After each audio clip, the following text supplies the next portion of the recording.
गाडी निघडून याच्यात आता परत जर त्रास दिलाच नाही ना, पगार जर 2 दिवसात नाही आला ना, तर तुम्हाला सांगतो हा बाजूला राहील, आंदोलन इथे होणार.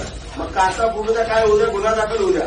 तुम्ही जर 16 वर्षाचा रस्त्यावरती सोडले ना आणि यांनी त्याची नावं सांगताय, कामाच्या वेळेला बरोबर तुम्ही इतर कामावर सोडून घेता आणि पगार वाढवायचा आला, फॅसिलिटी द्यायचं आलं तर मग तिकडचं मुंबईचं नाव सांगतो तुम्ही लोक. अरे लाख रुपये वसुलीचा पगार घेता. जरा थोडंसं काहीतरी गरिबांसाठी विचार करा ना. तुम्ही सिरियस जर घेतलं, ऍक्च्युली 6 महिने पगार नाहीये तुम्हाला, ती लोक तुम्ही काय बोलता, आम्ही फॉलोअप करतो तर फोन उचलत नाही. फोन उचलत नाही, मग तुम्ही एका महिन्यात काढून टाकला पाहिजे ना कॉन्ट्रॅक्टरला. 6 महिने का लाड करताय? आणि घोषणीची ती संस्था आहे, यायला जायला पैसे पाहिजे.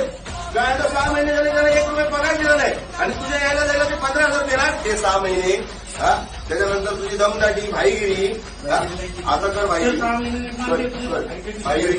नाही आता बोल, भाईगिरी कर भाईगिरी. गाडी दम आहे ना आता कर, बोले कर कोणाच्या बोलायचं उचलीच्या मागाचं.